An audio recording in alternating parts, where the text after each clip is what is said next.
Hi, today we're going to talk about how to download a machine into ESPRIT with a rotary table. The first step would be to start an ESPRIT with a brand new untitled file with no elements inside.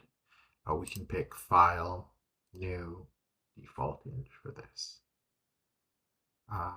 The next step would be to navigate over to the ESPRIT Web Machine Center. This has a database of all machines available within the software. And within your company's file, you can find all the machines specific to your needs. Once we've selected the machine, we will go ahead and download any GDML files one by one, as well as the MPRJ file. So this would be the main machine file that represents the machine. The GDMLs will be all the different physical elements that go into making that machine. Once we have that all downloaded, we go back to ESPRIT and to the machine setup. Here in machine setup, we will select that machine, Herco VMX series that we've just downloaded. This is the MPRJ file. The GDML files are all in the background. We will say OK. And here is our machine. So you can see that the machine is loaded. It has all the geometric elements that's required, except that the rotary table is missing. So where is that component? So in this case, there are options for different rotary tables that can be used. So the base machine does not include that table automatically. And we need to add it, which is very simple.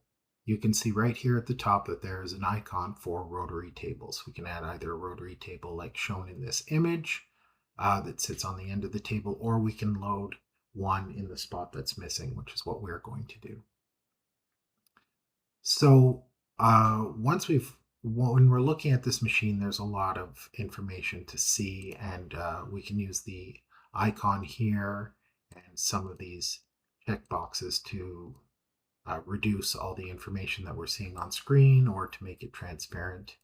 I'm just going to hide the sheet metal of the outside of the machine. And the next step is I'm going to have my machine selected, and I'm just going to pick rotary table. So when I click rotary table, I can go to my downloads. I can get the Herco rotary table that was available with the machines, and I will pick OK. Now looking at this here, the table has positioned itself at the end, and that might be the default location for an A-axis, but it doesn't make sense for this machine.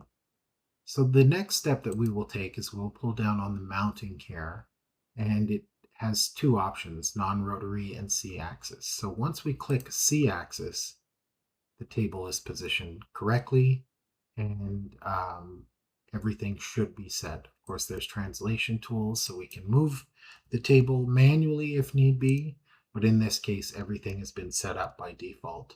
So we will just accept all the default options. You may want to customize your rotary axis name. For example, instead of C, put C1, or A, put A1. There may be multiple options depending on how many axes the machine has.